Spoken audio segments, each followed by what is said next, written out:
Here are my top 25 best albums of 2025.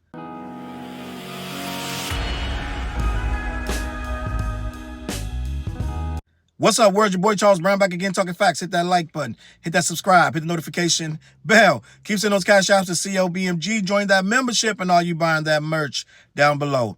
Gang, listen. I know what you're thinking. Charles, you mad late. You should have got this out December 15th. December 25th at the latest. Well, hell, even on New Year's Eve, you should have dropped this list. You should have had this out is what y'all trying to say. And I get it. But I wanted to be thorough, gang. I wanted to be official. I didn't want to give you 10 or 15. I wanted to give you 25 records, 25 jams, right? Jamming on the one. 25 hip-hop, a.k.a. rap bangers. And I'm starting to realize that they are starting to separate rap from hip-hop. We've been begging for this for years, but they're starting to do it. I think Complex did 25 rap, the best rap albums of 2025, and I didn't recognize none of that shit, like a whole bunch of drill shit, and I'm like, they finally get it, right? They're finally separating this thing, but I'm gonna do this. I'm gonna say hip-hop, some of the stuff maybe could go both ways, but for the most part, I listen to everything on here, right? I wanted this thing to be concise and thorough. Some stuff you might have thought would have made it that I really went and listened to. It was like, nah, I can't do it. I'm just going to be honest. It was some stuff that I really liked that I put up posts saying, give me some suggestions. And quite a few of you guys' suggestions I went and listened to, and they made the list. I'm just going to be honest. I try to do this thing in order, but I want to say around everything between 1 and I want to say 15. I'm going to say that's solid order. Everything else, however the order want to flow, take it how you want to. But at least 1 through 5, I'm feeling very strongly about that order. I'm going to start backwards, so you're going to have to wait till I get to the end of the video, or you just skip to the end. But I do have a solid 25, not to mention, I have 10 honorable mentions that I want to add to this list. I'm not going to be doing shit like putting up the album cover and putting in clips of the songs. I'm not playing no music. I'm not doing none of that shit. We going straight through. So if I say an album that you never heard of, you're just going to have to hit Google and search it up. Everything on here to me is solid, okay? But at the end of the day, this is my top 25 best hip-hop albums of 2025. And I'm going to start it off with 10 honorable mentions. So we're going to be here for a while, gang. Get you some, I don't know, some nutty buddies. I don't know. Get you something good, because we're going to rock out some chocolate milk. I used to drink Yoo-Hoos. Get you some Yoo-Hoos, all right? I used to like them Nestle strawberry milk too. Get you some of those. And maybe some apple oatmeal. But let me keep this pushing. I want to start with the honorable mentions. First things first, you can't put yourself on the list, but I'm going to put myself before the honorable mentions and shout out the What Project, me, TJ, and Flares. We bodied that project. Check that out. I'm not going to say that's the best top 25 or even the top 10 honorable mentions. I'm just starting it out right there. We crushing half this shit on this list, my G. I'm going to keep it a buck with you. Go tap into the What Project, me, TJ, and Flares. All right, an artist named Flares. We rocking that out. But my top 10 honorable mentions, right? It go like this. These are albums or artists that I thought were really good last year, but their album or projects did not make my top 25, all right? So my number 10 honorable mention is Boldy James, right? I don't know how this guy got so many releases. It's like, how did you put this much music out? But salute to Boldy James for rapping his ass off. I'm going to put him on my honorable mentions. Number 9 is Mike Brown. We got the same last name, so he had to go on here. Number 8 is Shay Noir. Shay Noir putting up mad work. She put up mad work in 2025. You got to go check her out. I'm just going to be honest. Number 7 is Gaius Guevara. I liked his project. Number 6 is Saba and No ID. And I know a lot of you going to be like, Charles, how do you not put Saba and No ID in your top 25 rap or hip-hop albums of the year? I just didn't, gang. It is what it is. I feel like my list is solid, and I didn't put that in there. I didn't feel like it made the cut, but I'm giving them an honorable mention anyway. I know a lot of you put them in your top 10 albums of the year, and that's fine. That's okay with me. Salute to Saba and No ID, the Chicago natives, all right? Number 5, Ransom and DJ Premier, right? I know a lot of you like that Ransom and DJ Premier. That's my number 5. I think I got 5 with twice. Number 4, Big Crit.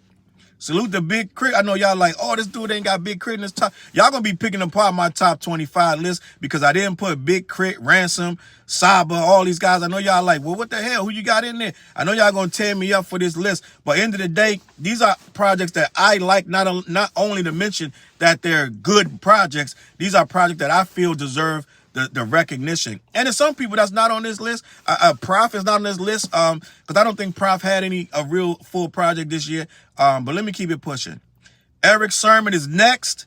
That project, the Duos project, it was okay, but it sounded a little dated. Even though I like Eric Sermon, I couldn't put that project on this top 25 rap albums list, but it was a decent project to me. Next, I had Danny Brown and Dave before him. So that's 10, right? And honorable mention is the number one honorable mention that I want to say, even though he didn't release in 2025, is Redman, because he released it in December of 2024. I don't know why he did that. He did it like a day or two before 2025. He dropped the shit like the day before, like either Christmas or the day before the year started. Muddy Waters 2 is a banger. Redman been pushing that all year. Salute the Redman. So I got to put him an honorable mention because that album rang out all through 2025. He kept the videos coming. So salute the Redman. Those are my honorable mentions for 2025. It was a hell of a year. I keep telling y'all that. That's why it took so long to get this list right, because I was like, I keep saying hip hop is alive, right? In 2025. Well, I got to show and prove with this list. So I want to start this off. I'm going backwards. And I'm going to start with number 25, Billy Woods, Gollywag. Now, I like the mood of this album. I like how this almost some slave ship that niggas done took over the slave ship and now they rapping. I love the feel of this album, man. This Billy Woods is spot on. And I know a lot of people, they put Billy Woods in their top like 10. A lot of people put it there. I didn't. I felt that 25 is okay for that album.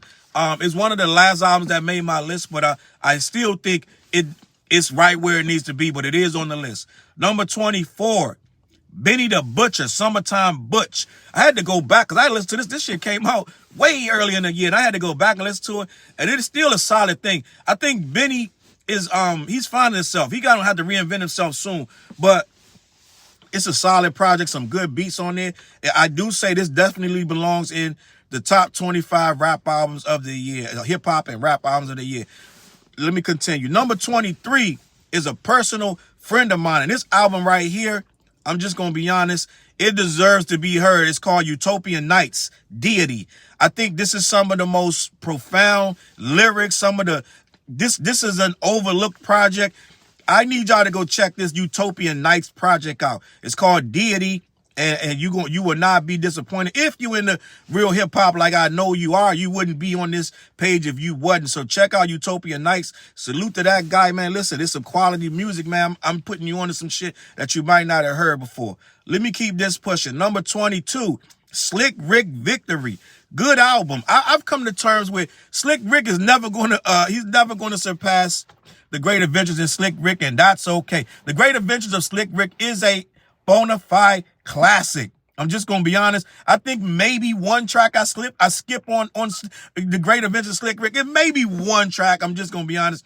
And I don't like telling people the track I skip because everybody got favorites on that album. So they be like, I can't believe you skipped that. There's only one track I skip on Slick Rick, Great Adventures of Slick Rick. But Victory is in no way, shape, or form a Great Adventures of Slick Rick, but it does deserve to be on this list. I believe that what's my guy over here? He executive produced it. Homeboy from The Wire. Can't think of his name, but yeah, he's rapping on there, and Nas is on there. Nas, I believe it came out on Mass Appeal. So salute to Slick Rick for doing this thing. I think this is his first album in like, goddamn, 20 years, 15 years, some crazy shit. So salute to Slick Rick for always just still being here. Man is in his 60s, still rapping like, you know what I'm saying, like it's the 80s.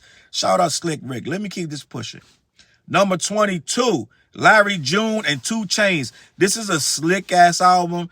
I am a big fan of 2 Chainz because when he does his, this dude kills collabs, gang. I'm just gonna be honest. I like Larry June. I like all the features I've heard Larry June on. I heard him on Freddie Gibbs. I heard him on some other joints.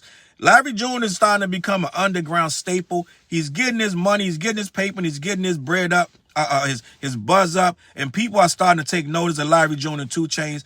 Good album, quality album. It gets a little slow here and there, but I do still like the album. Let me keep it a buck.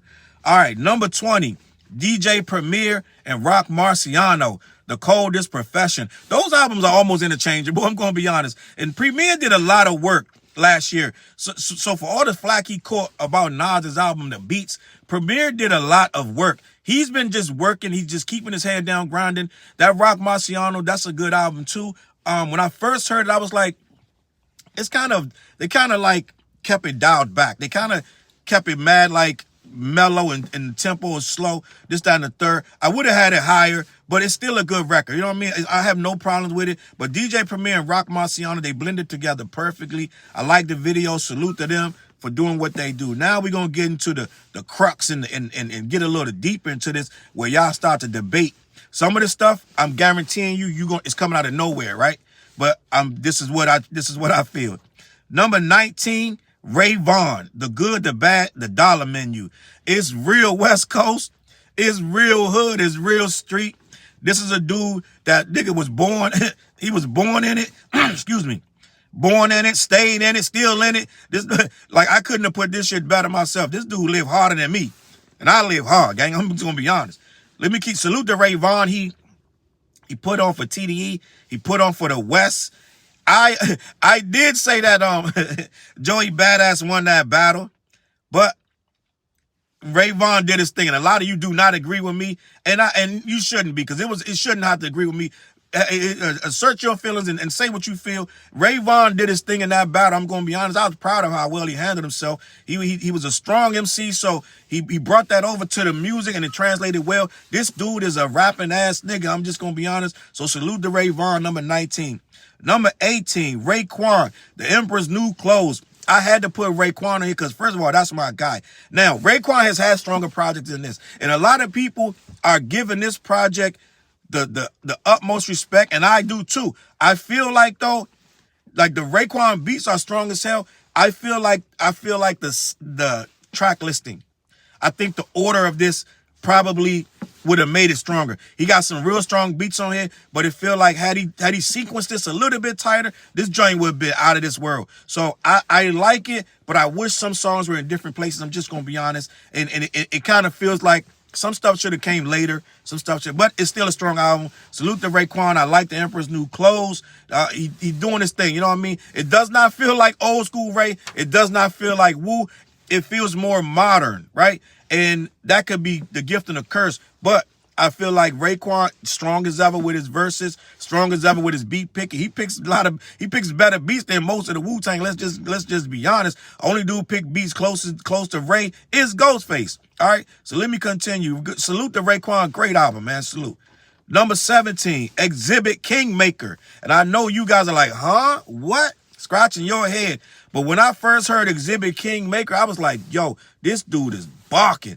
Exhibit is barking on this album. I'm going to be honest. I can't put it no other way, because Exhibit, this album came out months ago, a long time ago, and it's still in my psyche. I was like, yo, this dude, he's putting money behind his videos. He's putting work into these verses, his beats, the everything is solid. He's not coming at this like a lot of older guys. They'll come at this and they'll just kind of do it, throw it out, keep it pushing. Exhibit linked on these out. He linked on these tracks. He linked on these releases. He never let it feel like I'm just going through the motions. He really put the time and effort into this album. The verses were strong. The beats were strong. I felt them. It didn't feel like Pimp My Ride Exhibit at all. The visuals were excellent. Everything about this project, to me, worked. I'm just going to be honest. So salute to Exhibit for putting a quality project together in 2025 when niggas is definitely getting old, right? You're not getting old, gang. You're getting better. Let me keep this pushing. Number 16, Conway the Machine. You can't kill God with bullets. Conway has been at a high level with his verses, and I'm seeing a guy that just wants to get better, gang. Like, some guys hit a peak and a plateau, they don't care no more. They just keep the same. If they ain't broke, don't fix it, right? That'd be a guy that's slowly falling off. I'm seeing Conway the Machine physically and mentally want to be better, wants to be the best in this business, and I can't take nothing from him. Him and Raekwon and Benny, they all are at a high level with this, and they are not letting off the throttle. Salute to Conway, the machine. This You Can't Kill God with Bullets. That's another strong one. I think that as far as beats, it's really good. And a few songs could have been sequenced a little better too, but other than that, I really like that album. Let me keep this pushing. Number 15, Ghostface Killah, Supreme Clientele 2. I'm just going to be honest. I slept on this because I saw it. I'm gonna be honest. I saw the cover and I took 2-3 months to even hear it because the cover threw me off. I was like, I saw the first video. It was okay, right? I was like, it's okay. I like it. I dig it. But I'm going to be honest. That cover was so wacky. I was like, I don't know about this. But I went back, revisited it. Solid album. This damn Ghostface, I was really, really impressed with what Ghost did with this because the project, you're trying to say Supreme Clientele 2. You already taking a loss just trying to do that. I'm gonna be honest. Just naming it that. You already putting yourself at a disadvantage. So I'm gonna say Ghostface Killah almost, I want to say, rekindled the Supreme Clientele, the original one.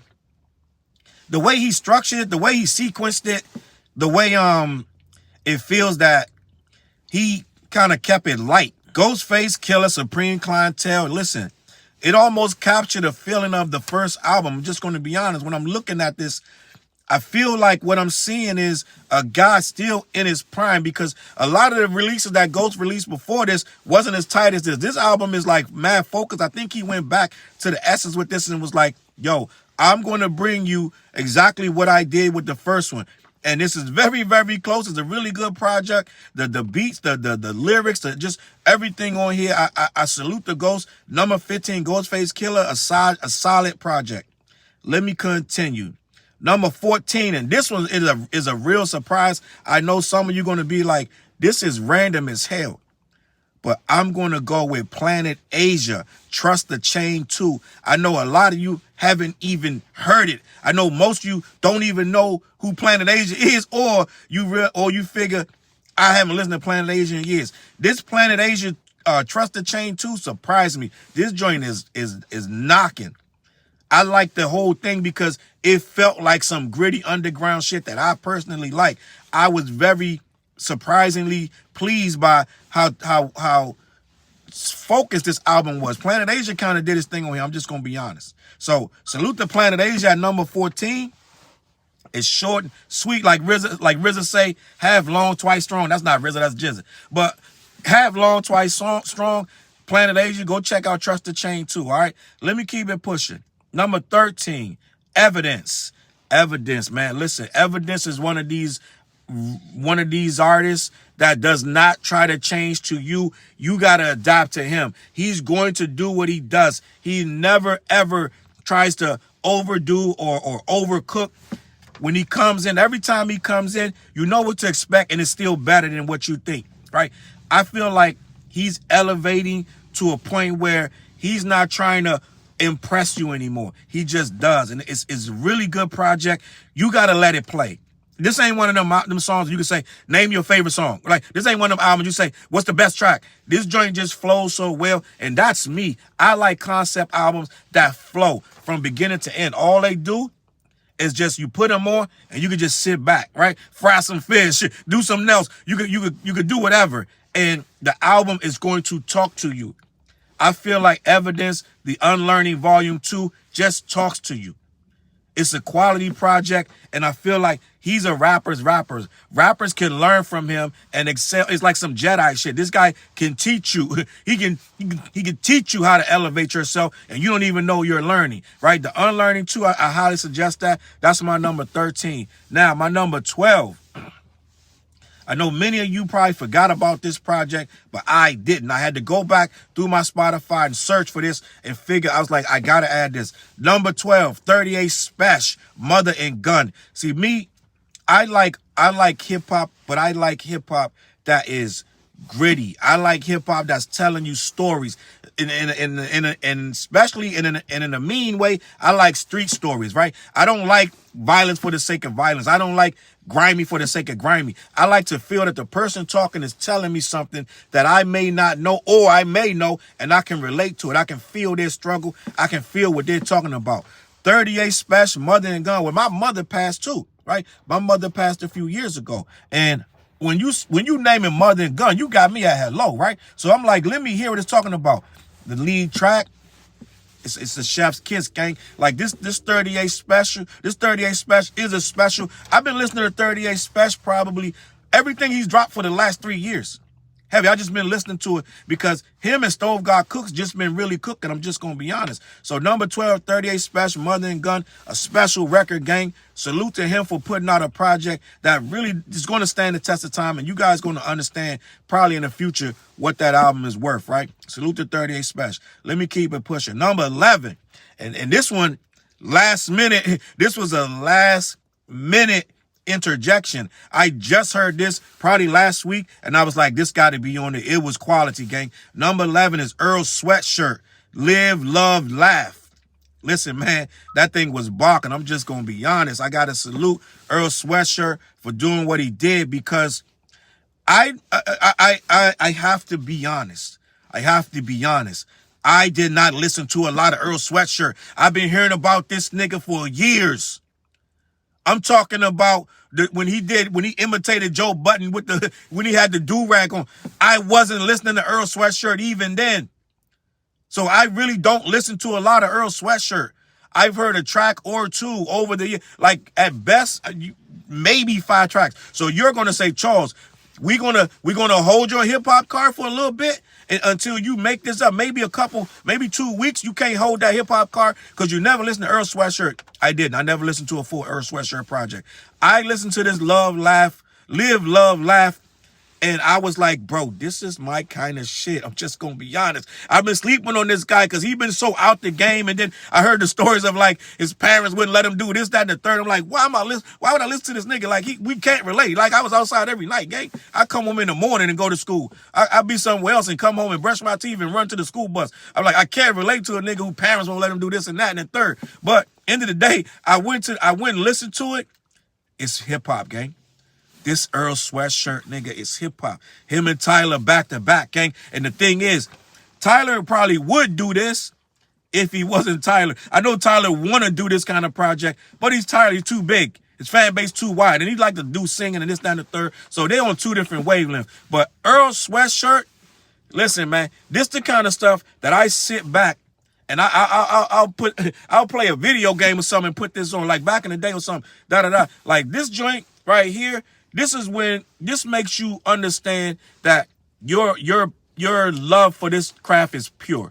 You're not making no singles. You're not trying to impress nobody. You're not doing it for numbers. This is when you do it literally from the heart. So this Earl Sweatshirt really impressed me, and I believe it belongs on here. Number 11, dead ass. All right, let me keep this pushing. Number 10, guess who it is? Guess what day it is? Tyler, the Creator, Don't Top the Glass. I was on Twitter saying this album was good, and a lot of fans of a certain artist was coming at me, but I said it was good. They were trying to burn this down from day one. I've never seen an artist that you can't stop no matter what. Tyler, the Creator, you can't stop this guy.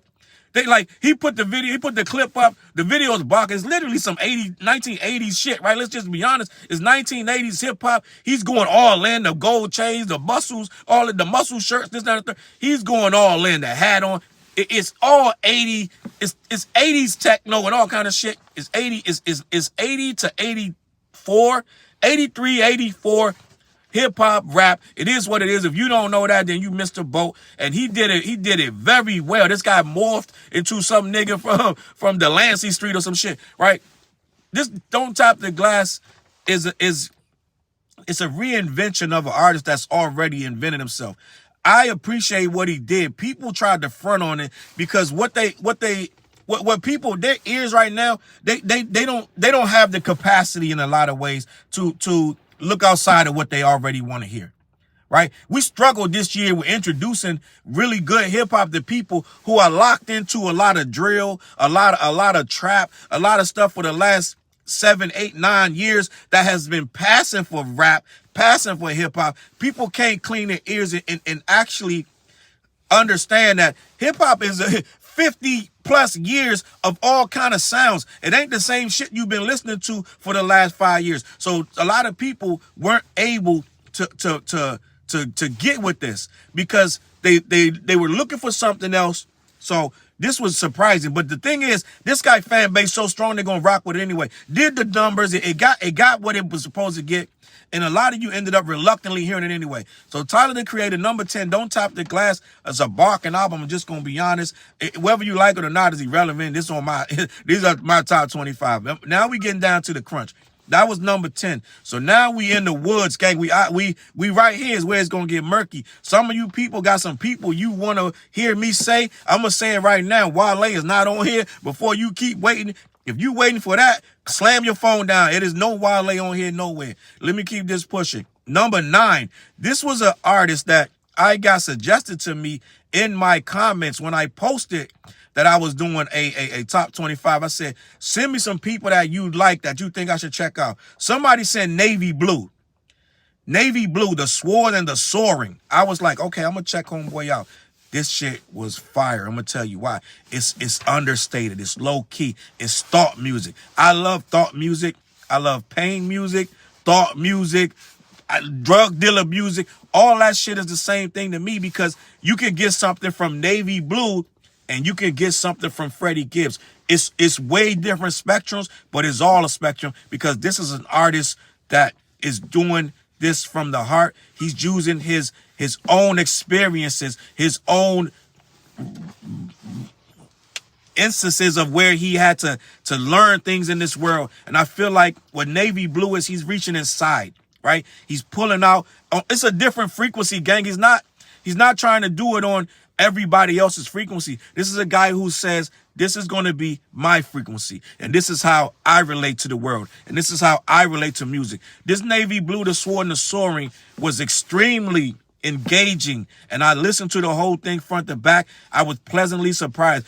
Honestly, this is what I would do, right? When I was in this phase, I've done mad albums, music like this, but I wouldn't dare do something this personal, right? And try to present it to the world as a project that you need to see because it's so deep and it's intricate in my opinion. So a lot of us would give you some of this and then we'll be looking around for like, okay, now I need a fast beat, right? We'll start looking around trying to hit too many levels. Bro, Navy Blue is not trying to hit nothing but the levels that he's already on. His astral plane, that's where he's at. You either get there or you don't. And I like the astral plane that he's on. That's my number 9 pick for best or top 25 rap albums, hip hop albums, because I feel like it's an experience and it's not going to like blow you out the water. What it's going to do is it's going to make you pause. It's going to make you think. It's going to make you start to reevaluate things and pretty much have a different understanding of hip hop when you walk away from it, because hip hop is not one thing, gang. It's so many elements, so many variables to this that they all matter, right? Let me keep this pushing. Salute the Navy Blue. My number 8, and this might be surprising, but I had to go back and listen to this again. Hit Boy and the Alchemist, Goldfish. That is an excellent album. These two dudes are rapping their ass off. I'm just going to be honest. These are two dudes that are really good rappers that chose to produce. They make their money from producing, but they really can rap, right? I don't know how much of careers they would have had they went just rapping, but at this point, they've done enough musically to afford themselves to make an album where they're not trying to make hit records, this, that, and the third. They're just trying to make good quality music. This album is good quality music. If you're into hip hop like me, if you're a crate digger, if you're a guy who's been around since the invention of the sample, pause, mixing, this, that, and the third, Hit Boy and Alchemist did it right. They don't outshine each other. They don't overlap. And they still keep these rounds. These rounds are some fresh ass shit, right? Hit Boy be talking his shit. And Alchemist really be on he say some deep ass, like some of his verses is deep as fuck. And what people don't understand is these two dudes really put pen to paper. So when I listened to this, I was like, bro, I can put this next to anything that I say is good. So that's why I have it so high on this. Now, everything above this is good too. So Hit Boy and Alchemist, excellent work. Excellent work. Let me keep this pushing. Number 7. You guys probably from here could name these. You could say what my next 7 gonna be, because there's no surprises here. At this point, everything after this Hit Boy joint deserves to be on here. So it ain't gonna be no surprises. All right. Number 7, JID, JID, God Does Like Ugly. Excellent album. Listen, man, I was highly impressed with this album. I thought that JID encompassed what we're doing in this hip-hop space. It's a certain way to do this, gang. And it's a certain high level. You remember Homeboy had that 7 levels of rapper. He did that list, that video. I reacted to it last year where he broke down level 1, level 2, all the way to level 7. If you're making an album and you want to do a level 7 masterpiece, JID did that. This JID, God Does Like Ugly, is raunchy, it's engaging, it has its hood elements, it has its deeper meaning, its religious aspects, it's just our people, our struggles, it's everything. It's pain music, all of that. JID did it, gang. This album is perfect. All right, I'm gonna keep it pushing. Number 6, Chance the Rapper, Starline. What you're gonna see in a theme with me is, for the most part, struggle, pain, Afrocentric. It has to have our story. It has to be deeper than just, okay, simple. Salute to the dog in the back. It has to have more struggle in it, where you start to tell the side that ain't so pretty, the side that we have to do better as people, the side that we have had a tough time.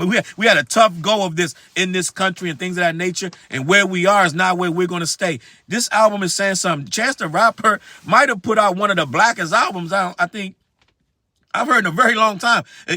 Who would have thought, right? Chance the Rapper don't come off as a black rapper. I know that sounds crazy as shit, but to me, Chance the Rapper put an album together that is undeniably hip hop, undeniably dope, right? I don't listen to a lot of Chance the Rapper, but this one right here, he tapped in, he locked in. I thought the homeboy from Joe Budden show, he's always wrong half the time. I don't know his name, Ish or Fire and Ish. I don't know what this nigga name is, but he was going on and on about the Chance the Rapper album, and I reluctantly listened to it. I was like, this nigga be wrong as fuck. But this one, this dude was right. This Chance the Rapper, Starline, is a good project. I just think that people are going to sleep on it because it's Chance the Rapper, right? And I think that the ones that's after this, they're gonna hold me longer than this Chance the Rapper. But this is a real good album. Salute to Chance the Rapper, and I do hope he gets something at the Grammys. All right, let me keep this pushing. Number 5,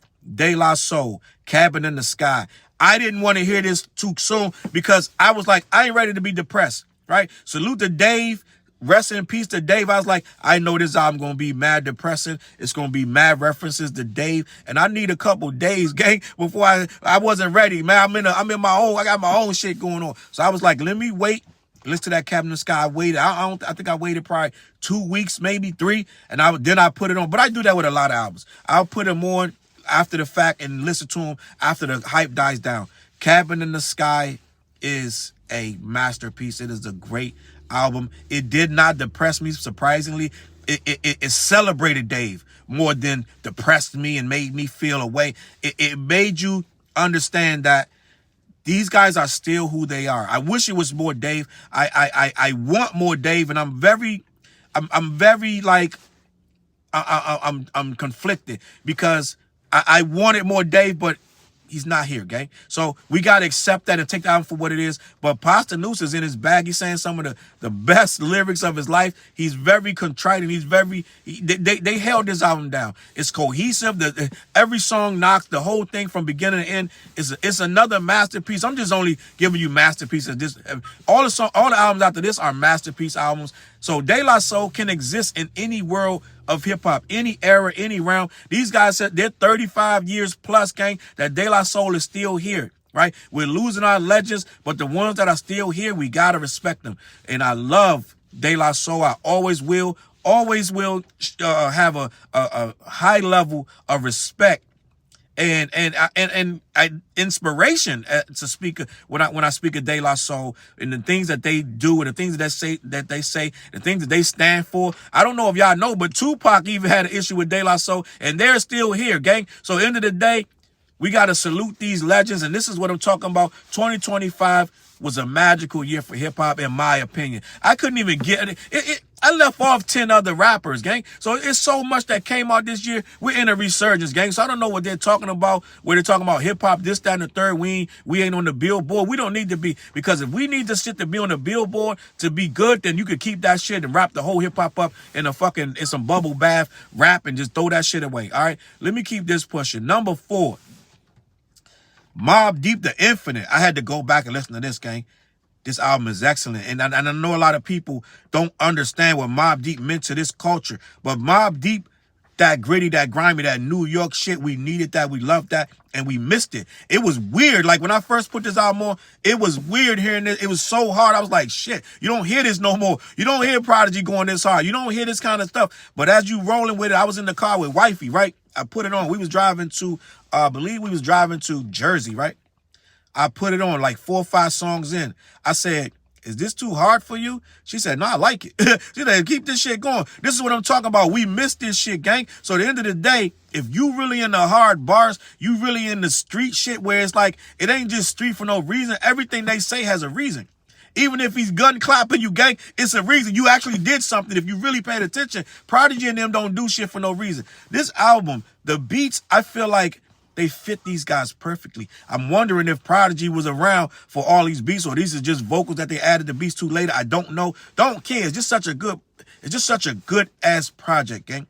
It's some stuff on here that just, it blows me away, right? And I feel like we missed this kind of music because we were off in La La Land, and we were getting kind of hosed down with a lot of nonsense that really don't deserve the stamp of hip hop. But salute the Mobb Deep, the Infinite. You got to go check that out. If you soft, you might not like it, but I like it. Let me continue.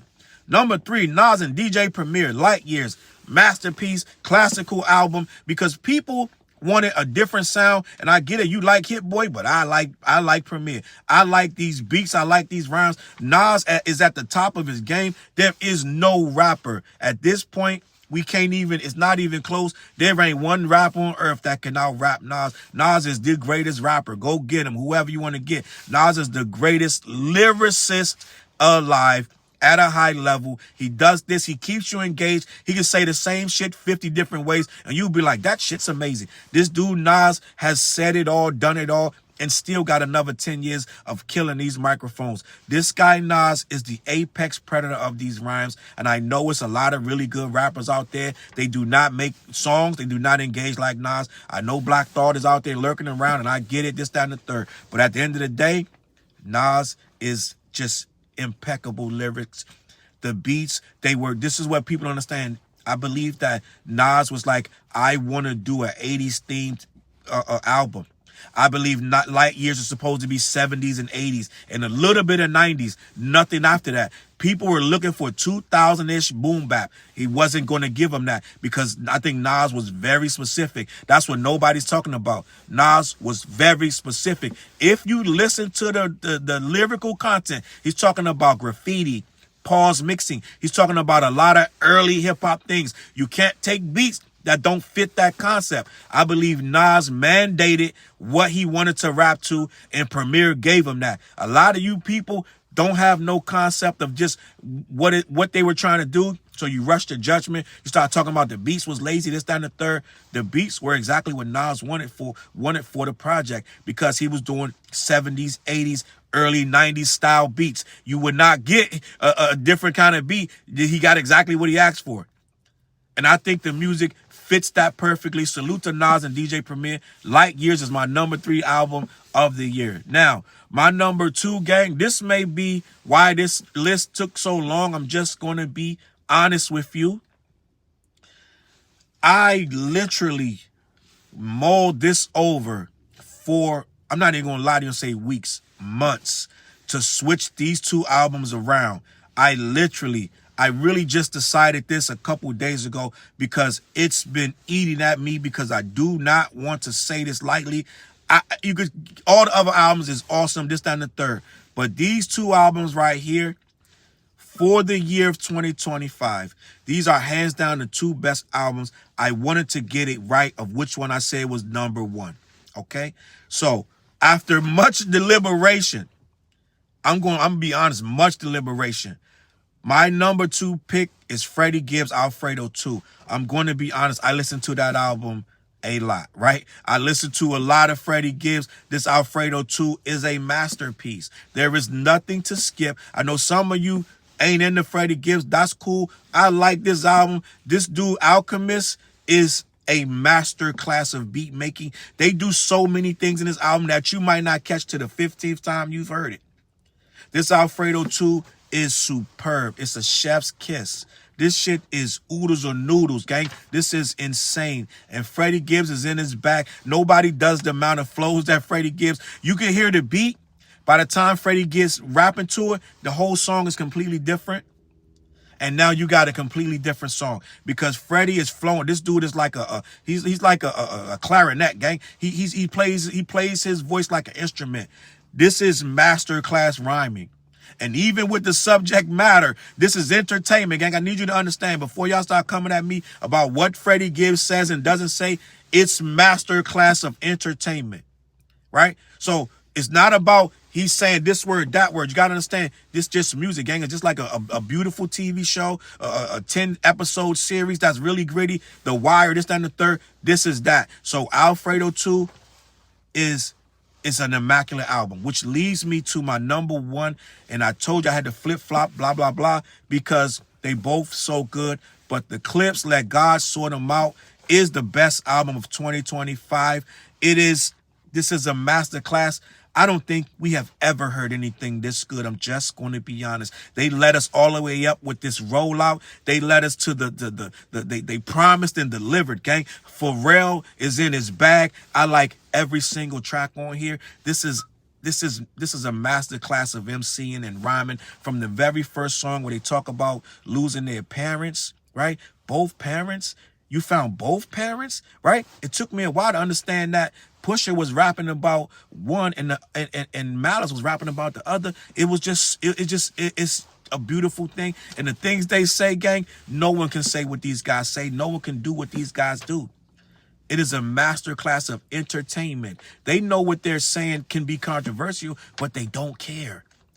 It's a beauty to behold. Gang, you get engulfed in this. You're like, bro, this dude Malice, this dude saying some of the craziest shit. It's stuff right now. You can't match this shit. You can put years of rappers together, all your best rhymes, and this nigga Malice, like, that's it. You done? You ready? Like, this shit, like, I've never heard some of these rhymes be this fire, gang. And Pusha T, I don't think Pusha T ever been this sharp.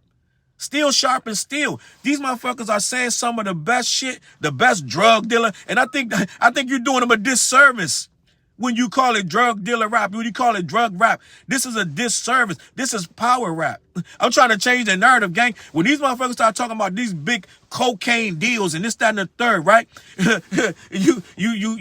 We can all weigh it, right? This dude Pusha, he's never out of control of a situation. And it's like Malice is the muscle, right? It's like we both here, but this guy might hurt one of you niggas if you move too fast. This is avant-garde shit, gang.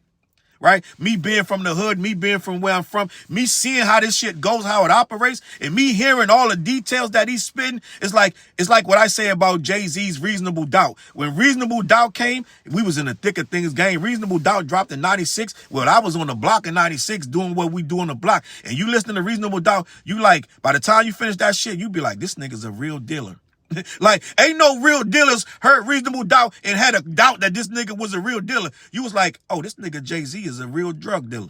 I'm just gonna be honest. That's what these niggas is right here. This Let God Sort Them Out is elevated drug talk, gang. These are guys that lived through the 90s, the 2000s, and they've elevated themselves, and they don't touch anything, but they can still tell you how to do it. And that's what we want. We want grade A entertainment, Steven Spielberg level of detail that cannot be fake. You can't. Why you think your boy, the Bubble Bath rapper, got that cup with this guy's name on it? Because this guy is one of the greatest, and him and his brother are the greatest to do this, right? What we're seeing is a master class of just I don't even know what to tell you, gang. But this album is so good as far as the musical aspects, the things that Pharrell is doing. And yes, the singing. I know some of you guys, if you take off the singing, I hate when y'all say that because Pharrell is technically the third member of the group if you're paying attention. So yes, he's going to be on the hook. He's going to be here and there and this, that, and the third. But this album, the Let God Sort Them Out, they did not oversell it, right? It deserved everything it got. It had controversy, everything else. And by the time you finish the album, it's short, but it's sweet, right? It ain't no 7 songs, but it's even better than that. And what I saw with the Clipse, and that's why I had to go back and forth of which album to put. I said, Challz, you got to understand, I know you love Alfredo too, but that Clipse, the way this thing is put together from beginning to end, there is no filler. There is no filler. They don't miss one time. And the thing about it is, it's so well designed that you can't give number one to no one else. You can't. It's so well put together. You can't give number one to anything else, no matter how you feel. So I have to say the Clipse Let God Sort Them Out is the hands down best hip hop album of 2025, man. That's all I got for you, man. I really think that this list is solid. I know some people going to be mad. Yo, you ain't put this guy, that guy in the third. And I understand. I can only listen to but so much shit, gang. Like, you guys are hitting me. It's probably 20 more joints I could have listened to. If I would have, I'd be next fucking year sure still trying to listen to the shit for this year. So that's it. That's all, man. I feel like we got a real good year of hip hop. I think we should celebrate that, right? Celebrate the Clipse, Freddie, Gibbs, Nas, Mobb Deep, Daylight. Like, listen. JID, it's a real solid year, and I look forward to even better music this year, all right? Let me know what you think in the comments, man. Listen, head on over to black-yeti.com. Let them know who sent you. Also, every Wednesday night, we go live on The What Show. Me, TJ, and Flares, all right? Make sure you let us know what you think in the comments, man. 9:15 on all my social media platforms. And we got a new song called This, That, Off The What Project with me, TJ, and Flares. Tap in, get in that video, get in the comments. Let me know what you think, man. Run them numbers up, man. I'm out of here, man. I'm going to catch you on that flip side. Peace.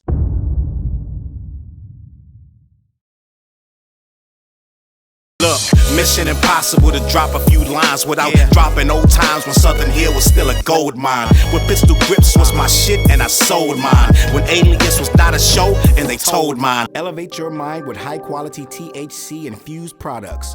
BlackYeti.com. Black-Yeti.com.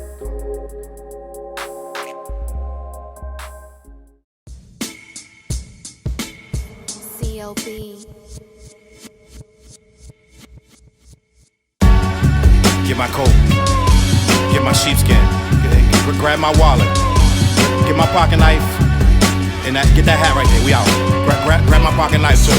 Let's go. When I first came to the city, niggas didn't believe me. I just wanted to join a team and throw assist pass easily. 6-man off the bench, alley-oop pass freely. Suit up for one game and hope a scout might see me. But nah, niggas is greedy, wasn't rocking with him. Unplugged the scoreboard, put a lock on the gym. Told me to power forward, point guard at the rim. And left me with no center and a ball full of phlegm. Not knowing that I'm a dog, a Rottweiler within. With the heart of a pit bull that don't bark for pretend. My bites cut deep, break the bone and the skin. With the level of hustlenomics you do not comprehend. So first I took a block down on the west side end. And then secured a spot with some goons and some kin. And then sent out some flyers, let the games begin. And in 6 months time, the city like that's him. Oh yeah, he the one that moved the hustle to the burbs. And yeah, he the one that knocked the hustlers off the curb. And yeah, he the one that set up shop without a word. And he the one that got it cracking. And all he did was rapping by the Hooters. I kept killers from being shooters. Put a mic in a thug's hand, now he loyal like Pats fans. Take a man off the streets past the needles and crack cans. Promise mama to keep him safe, then put some food in his face and he'll kill for you. But I don't need him for that. Click like, click share, tell them bitches we back. Share the whole location, tell them niggas where we at. Cause we out here, we ain't the cheese, we the trap.